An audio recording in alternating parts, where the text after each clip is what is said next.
Hi, everybody. Welcome to another Power Hour with Dan, AMA, specifically around the Flux project. Looking forward to answering some of your questions that have been compiled by this amazing bot in our Discord. You know, if you haven't checked it out, come on to our Discord and check it out. X4 built a amazing bot that basically will. Oh, I don't know. Ali, what do you Ali's on here as well. What's it? It basically accumulates all your questions for you. Yeah, that's correct. He did a really great job, and especially for me, he's making my job easier because I have to manually do everything and compile it. So great work, X4. Well, one thing we learn in life, if you got a bot, it makes things easier, right? So so let's go ahead and we'll walk through the questions one at a time here. Ali, if you want to read them off, and then I'll just kind of respond to them. Yeah, sure. So let me look at the questions. All right. So the first question is, are there plans, and if yes, when to support IPv6 in Flux decentralized network? IPv6 is an interesting one. So essentially, everybody knows that we're on IPv4 now, and there's a lot of different reasons why. From a technical standpoint, they don't let me blockchain, so I can't give you like real in depth. But I will tell you from the business standpoint, there is consideration about eventually continuing to develop out and move to an IPv6. Obviously, for people hosting their own infrastructure, that is a target we want to get to. I don't know if it's going to happen this year. We have got a lot of stuff on the roadmap, and we're grinding through it, but it's definitely on consideration. All right. Second question is, you said that Node ops will be able to vote. Then what sites, apps they host on the network. I heard you are in beta state now and sites will be coming. So how to vote? That's an excellent question. So essentially, I think what you're talking about is the Kdsl, which is our autonomous organization model that we're going to be looking at this year. Um, Ultimately, we want the people that participate in the network to be able to make the decisions of what runs on the network, and that also keeps it highly decentralized. The voting structure, we'll keep looking at that, and eventually we will release our first presentation of the Kdsl as we see it. Um, I think you'll see a place for every part of the community in that Xstyle, and I think that projects that want to come into the space will go through the process. We've talked about it before of submitting an application and being vetted. We can't open this network up to everybody all the time.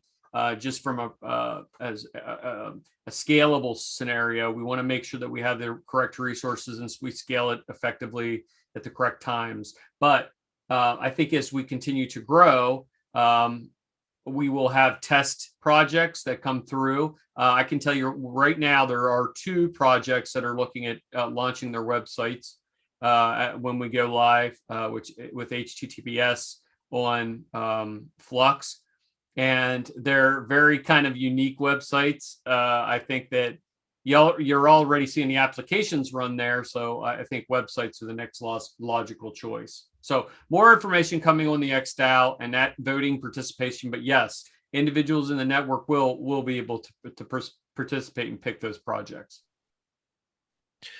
Okay, so the next question is, how does the Flux network ensure an hosted app of a site is always valid, responsive, and available? How is the end user access to the single node coordinated?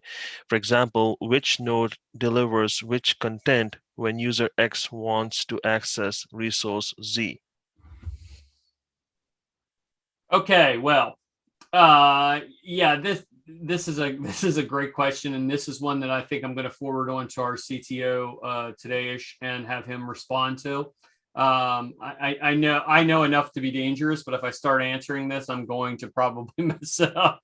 But redundancy is an essential key piece of Flux and load balancing as well. So my my general interpretation of this is the individual's asking, you know, it if I'm trying to access on multiple different nodes, how do you load balance on that? How do you get the information effectively in a quickly manner, and who takes priority? And the long story short is we have a structure for that, but it's going to be much better explained by today. So I'm going to pass that one on, and we'll have that answer for you in the AMA section. Okay. So next one is, will you think about adding extra rewards, changing node payouts for all tiers?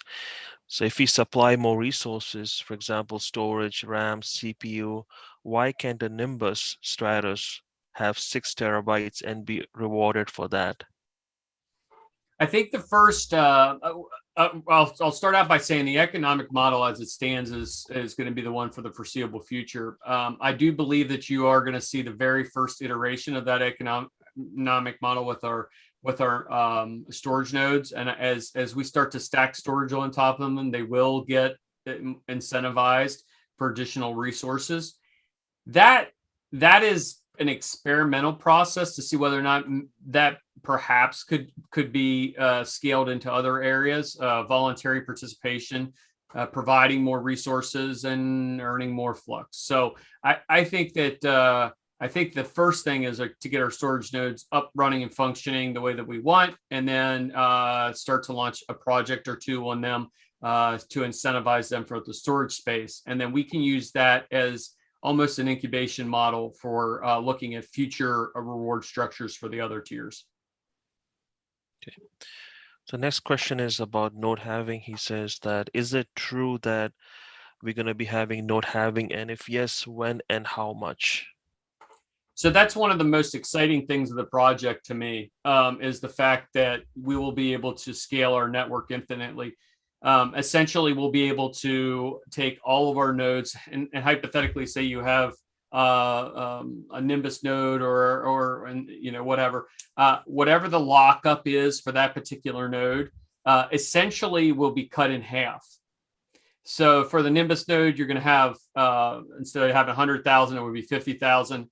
But the requirements would increase. So essentially, you would have that lockup, and the requirements would be increased on the single node. So that user has a choice. They can either stand up a second node, right, or they can continue running the first node that they had in place.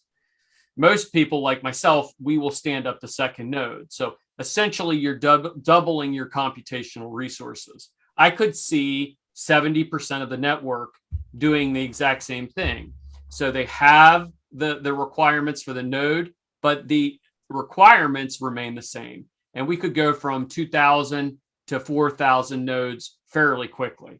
So I tell people a lot of times, I said, there'll be a day when obtaining a Nimbus or some of these nodes is going to be a challenge, and it's going to be quite a bit more expensive to do so, because we're going to continue to keep having these. And as we saw recently with the recent fork and rebrand, people are all about standing up more infrastructure. So that's good. Next question is, will there be NFT support on Flux chain? So I'm a big fan of working with other projects. So I know what I don't know. So we tend to partner with people that are in the process of developing. This is kind of the whole reason Flux Labs, the incubation model, was formed, was to look at other projects that would make sense to come into the space with us. And we don't have to necessarily reinvent the wheel. We provide the outlet in Zelcore and the infrastructure with Flux, and then we're able to provide them with incentivization to develop their project on our platform. So the long story short to that question is this: I could see NFTs in our future, but it's not necessarily going to be us that's doing it. There are other projects that are going to be doing it, and doing it at a much higher capacity. But what you could see is that interchain operability, where we continue to develop those things with those projects and bring the rewarding parts of their project back to us. So an example would be, and this isn't news that hasn't been shared, Kdna and Kda is working on looking at how they're going to do NFTs. So maybe you see some symbiotic relationship there with what they're doing, but it's not limited to one particular area. It could be anything. And next one is what's the other purpose would the Fusion app would serve? Well, Fusion right now is it's one of the most exciting things in as we all saw with the recent KDA Flux KDA distribution. It is a really awesome, seamless way to do these distributions and get us across and provide liquidity on these parallel chains almost instantaneously and overnight. One of the ones that is coming up next is Flux ETH, and it's very that'll be very exciting as well. Fusion really acts as that middleman, as that point where it can provide that moving from your main chain to your parallel chains. That's never been done that I know of in blockchain, and I think it's a very unique opportunity. Fusion will continue to keep developing out, and I can see a lot of things that some I can't talk about right now. A lot of areas where this particular decentralized application will continue to kind of keep growing. In this particular situation, it's facilitating the transition of Flux to these parallel chains. But you could, in theory, use another blockchain to do the exact same thing. So if you can think about this and kind of conceptually wrap your mind around it, another project could use our Fusion to essentially go cross-chain as well. So it has a ton of capability. Okay. So next question is, not sure if it's been mentioned, will Flux have a launch pad like Mantra DAO or Pokestarter? Well, we have Flux Labs, and we do it a little bit different than we have about 3 projects that we're working with right now or looking at that would be able to launch on Flux Labs, and essentially they would be able to I can't give away too much. These are projects that are they're in the ecosystem. They're looking to develop on Flux, but they're also looking to crowdsource or crowdfund, and they're also looking to have kind of a one-stop shop in terms of what Zelcore can offer for platform, multi-asset platform. So I think you're going to see a bunch of new projects, and I'm excited about a couple of them for sure. All 3 of them actually.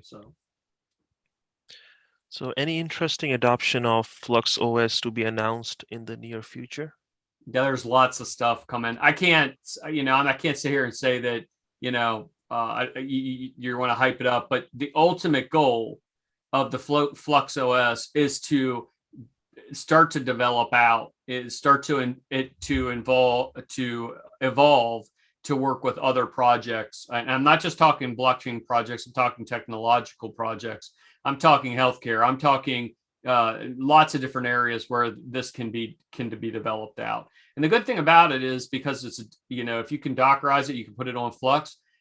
We can work with multiple projects fairly seamlessly. So I think you're going to start seeing new projects emerge pretty quickly as we start to open this up.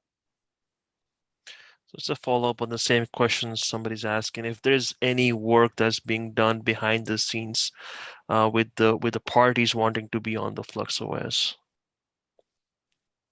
Well, that's kind of a loaded question because you're asking for work that's behind the scene. But ultimately, I can say this: there's a lot of interest in using the access that we've provided, using the network that we've provided.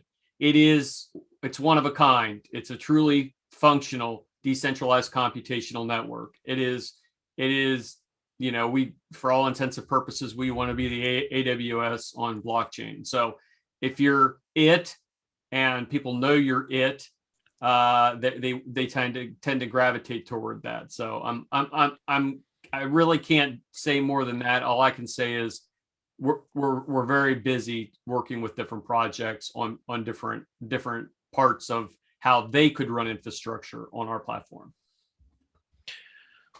And then the next is when is the date of the next halving? For the proof of work, I think it's, I would have to look, but I think it's next year or the year after. I can't remember. But the node halvings themselves have not been announced. I think that'll probably be next year as well. So the next question is actually from Telegram. Do you think any activity for Turkish users? You know, there are a lot of investors, interviews with leading experts, public relations, is asking more, some sort of awareness for the Turkish users to get invested in this project. So you got any plans for that? It's a community-based project, so we don't look at any one particular community different than other ones. But I will tell you that we want to put a lot of emphasis on starting to target individual communities. Let's say the Chinese community or the Turkish community. Individuals that understand the space and are interested in the developing technology. Flux is a global platform, so if you pull it up and check it out, I mean, our nodes are just about everywhere. So I think the target is going to continue to keep being end users that are entering the space and intermediate in the space. And then as they continue to grow, businesses that want to be in a decentralized network as well. So long answer to that question is we don't necessarily have preference over one community over the other, but we will develop in all those communities. The next one is, will Flux KDA be part of the calculation in the next snapshot of Flux ETH? Is the ratio of distribution will remain the same? Yes, it will be calculated. We do have our economic model published. It's in the announcements thread. If you scroll up and you can take a look at it, you'll get a generalized idea of how the distribution is going to continue to keep going. We're going to, the rewarding side of this is as we continue to roll out these parallel assets, we are rewarding the individuals who are running and participating on the network. It really perpetuates the proof of work model. So you can always sell your asset. You can always go to the market with it, and if that's what you're into, go for it.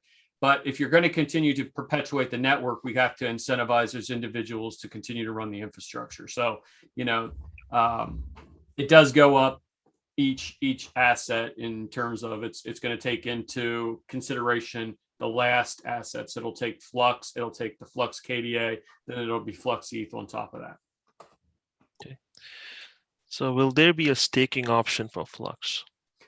The long story or the short story is yes, there will be. We have a couple different interesting things that we're working on. It's not conceptually what I think that you all are going to think it is. Maybe staking inside of Zell Core. There could be other options where we work with hybrid exchanges to provide the ability to, on exchange, actually lock up in a Flux node, so it's off exchange and in Zell Core. There may be an opportunity to participate that way and have other platforms actually host the services and make sure that if you only have 100 Flux and you want to participate, that's a great way to do it. Remember, not your keys, not your crypto. So we don't necessarily condone those, but we know that there is a lot of interest in the ability to do so. And the nice thing about it is if they're using the nodes themselves, they're locking that Flux into Zell Core. So we know, at least in terms of it being a little safer than being on exchange, we're a little happier with that. So yeah, could be some really interesting things coming up. And those things will be happening real soon. Okay. So next question is, are we bringing Kadena chain relay to Zell Core? Will there be additional rewards for node operators or any kind of incentives? We are bringing KDA chain relay to Flux and for validators, and I don't know what that looks like yet. I would assume that you can run a relay node and receive additional rewards, and I think that that's probably a good idea. We continue to kind of keep building up this relationship with KDA because it's logical and makes sense. So, but really, you could snap on many projects that do the same thing as them, node validation or something of that nature. So, yes, the answer is yes. You will be able to do that. Okay. Since Flux has really a good partnership with Coinmetro, Kevin discussed few marketing plans for Flux. When are we going to have some more information on that?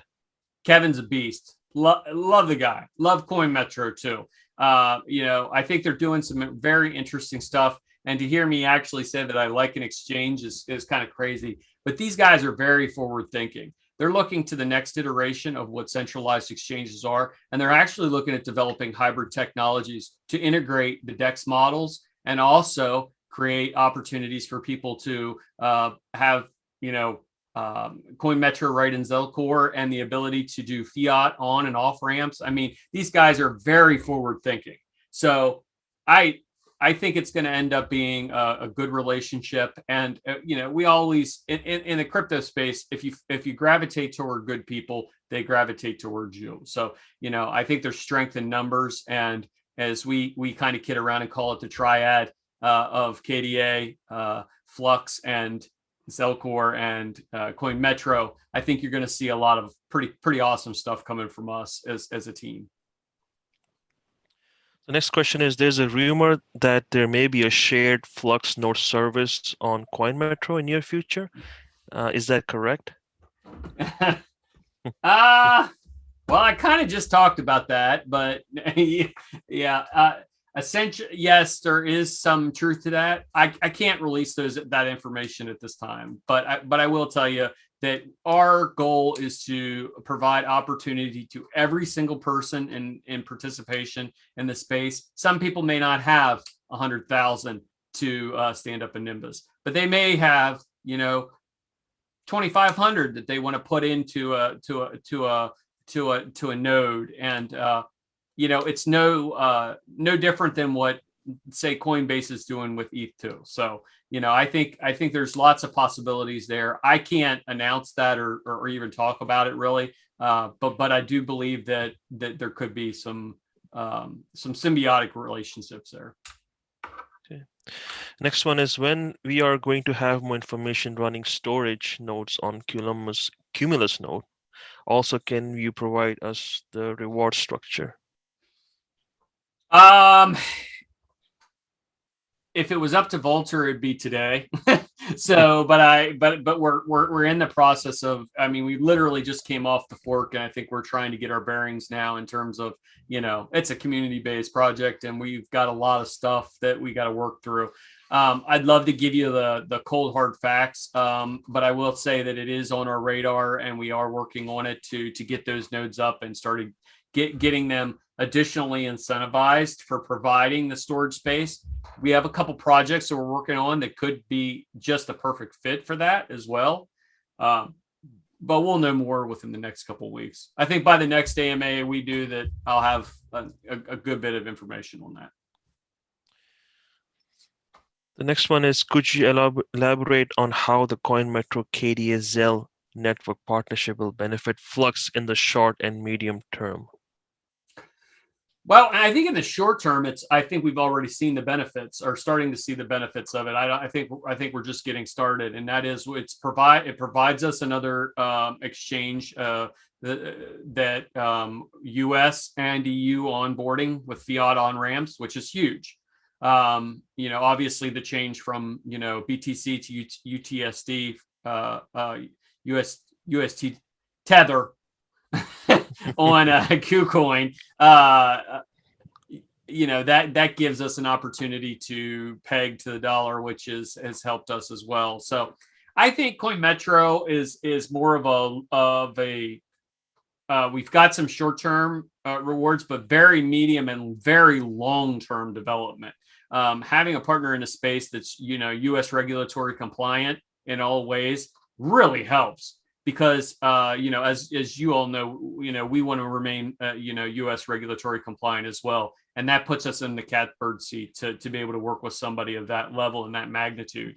And I would say you're going to see not only Flux, but you're going to see KDA, you're going to see Coinmetro, you're going to see other platforms gravitate toward that kind of structure that's being created, this hybrid environment, with the Kdsl DEX, with Flux, and what Flux is doing for infrastructure, and Coinmetro is quite frankly, they're the gate on and off for fiat and so on and so forth. So yeah, very excited about that. Right. So next question is, will future releases of Zelcore have a function on Node like the old Z address that you can send all the available Flux at once and not per node? I want to send out my rewards, but now because no shielding is needed, I need to send out a transaction per node to my wallet I have for consolidation. Yeah, it's a pain in the rear end, especially if you have a lot of nodes. I think that's something that we're going to look at. And Volter, I know you're watching us. Make sure that we put that on our list of stuff to do, because when you've got to shield each one of the or bring send each one of those, it would be nice to batch them and then send the batch. So I think that's something we can look at long term. So next question is, it's halfway through second quarter. Will we see the first phase of Xdao release soon? I think well, we've already had kind of the overview of Xdao released. I think we probably within the next, I would say 3 weeks to a month, start to see the first iteration of it published for the community to review. And then we're going to take time to discern that and look at it. And I mean, I can't give you a timeline on how long that's going to take. It's really up to the community. And we have to build some pieces too as well. So there'll be voting features that have to be built as well. I would say that you'll start to see those things within the next month or two. Yeah. Okay. So last question is, do you have any plans long term to protect Flux blockchain from computer hacks? Well, blockchain inherently is secure because it's a decentralized model, but we are constantly looking at iterative technologies and how we can better our platform and our chain. So I think there's really two different aspects to that. There's the actual physical blockchain and security of the blockchain, but I think there's another piece to that as well, and that is how we access it as well, right? So, good policies, good vulnerability reporting structure. Flux has incorporated CVE in terms of reporting our bug bounties. That's a big deal. Engaging the community. I can see probably in the future some hackathons and some opportunities to develop on Flux as well. And find vulnerabilities and find those holes that we know. Everybody knows that there's, you're only as good as your code, so you continue to keep doing that. But audit checks as well. So we're in the process of getting compliance and regulatory guidance and audit checks as well. So I think there's two pieces to that, and the answer to the question is yes. We're doing everything in our power to make sure that it remains secure, for sure. Well, that was the last question, Dan. Awesome. Well, I got a couple things to just go over real quick. These aren't AMA things, but I just thought I'd share. Officially, this we have a start date this week of, if you're mining on Labs pool, the miner rewards will start to kick in. So we're actually we loaded up the hopper and we're ready to see how this is going to go, and then we're going to start to roll that out to other pools as well. Right now, it's going to be on the main pool, but we are going to institute it on the solo pool as well. So point your hash power there, and you'll start to see your realized rewards above and beyond what you're currently mining. And we are offering this up as a service, as a platform to all pools. So we want to make sure that we spread the hash and we're good stewards of our chain as well. So you talked about security. We're all part of that. We all need to make sure that we spread our hash and secure our network. And then the last thing I have to say is I want to announce that the Flux ETH chain, we are targeting May 15th. So just about a month from today. We want to finish up our KDA and also get Fusion set up so that we can do swaps back to the main chain. We're targeting May 15th as that launch date for the. I know there's a lot of people that have been asking, so that the answer is there. So what that really does is when we launch that Flux ETH, is that opens us up to a completely DeFi ecosystem. So we'll immediately head to Uniswap and SushiSwap and all these different platforms, and lending and so on and so forth. So it really opens us up to an awesome world outside of our own. And I'm really looking forward to it happening. So I figured you guys would like to hear that. And that's really all I have, guys. I appreciate it. Ali, thanks for coming on with me and helping out with this AMA. I hope you guys enjoy it. We're going to do another one soon. I'm going to try to keep these on a regular basis so that everybody keeps up to speed. These are easy to consume, about 20 minutes or about half an hour long, and that's not bad. So, any other questions you guys got for us, feel free to drop them in the AMA or come on over to the Discord and talk to us. Thank you, guys. Let's build the future today.